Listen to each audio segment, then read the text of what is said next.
नमस्कार।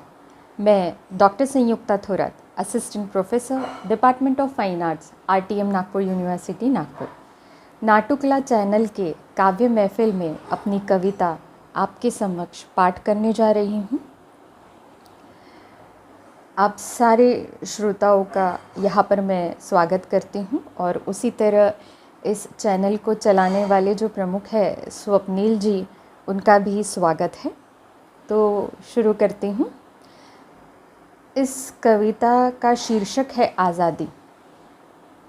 ज़िंदगी आज मुझसे मिलने आई, आज आज़ाद थी, उसको सब मना रहे थे, पर मैंने पूछा कहाँ है आज़ादी? इस कंगन में, मांग के सिंदूर में, पति के चरणों में, चूल्हे चौके में? कहाँ हो तुम आज़ादी? और सुना है अब तो तुम्हारी उम्र भी बढ़ती जा रही है। कहते हैं आज़ादी तरक्की कर रही है। रात को अंधेरा होने के बाद ज़िंदगी क्यों खौफ खाती है? तब आज़ादी क्या तुम सो जाती हो या कहीं खो जाती हो? आज़ादी सुबह दिखाती है अपना कमाल। जी हाँ, आज़ादी सुबह दिखाती है अपना कमाल।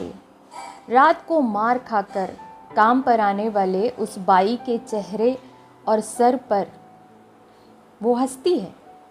ज़िंदगी से नाराज़ नहीं है, क्योंकि उसके नज़र में आज़ादी के वही मायने हैं। उन ज़ख्मों को मरहम पट्टी करने में वो बंधी है।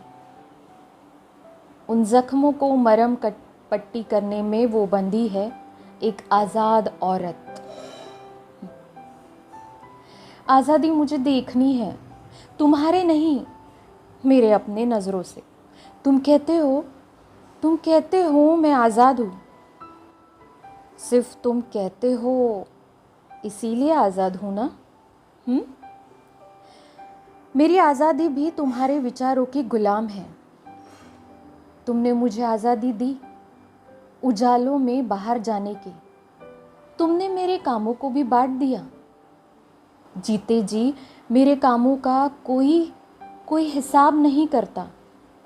मरने पर कहते हैं बेटी को दी आज़ादी।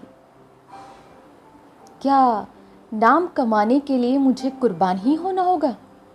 क्या मेरा नाम भी मेरा है? मुझे तो तुम्हारी परछाई ही बनकर जीना है। आवाज़ उठाना मेरा तुम्हें रास नहीं आता, तब मैं आवारा बन जाती हूँ। सह न सकूंगी इल्ज़ाम, तुम वही लगाते हो, लोग भी मान जाते हैं। मैं फिर भी आज़ाद हो जाती हूँ। चुपचाप गहने पहनती हूँ, साथ सिंगार करती हूँ।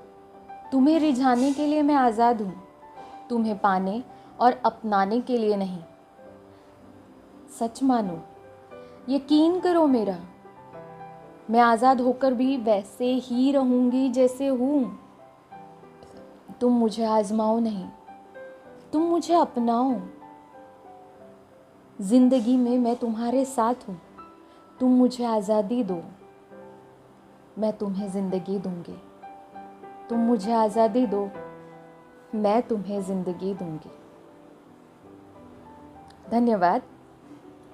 नाटुकला चैनल के इस काव्य महफिल में मुझे अपनी कविता के द्वारा, अपने कविता पाठ के द्वारा विचार रखने का जो मौका यहाँ पर स्वप्निल जी ने प्रदान किया है, उसके लिए मैं उनका बहुत शुक्रिया अदा करती हूँ, आभारी हूँ। और उसी तरह आप सारे दर्शकों की भी मैं बहुत आभारी हूँ। धन्यवाद।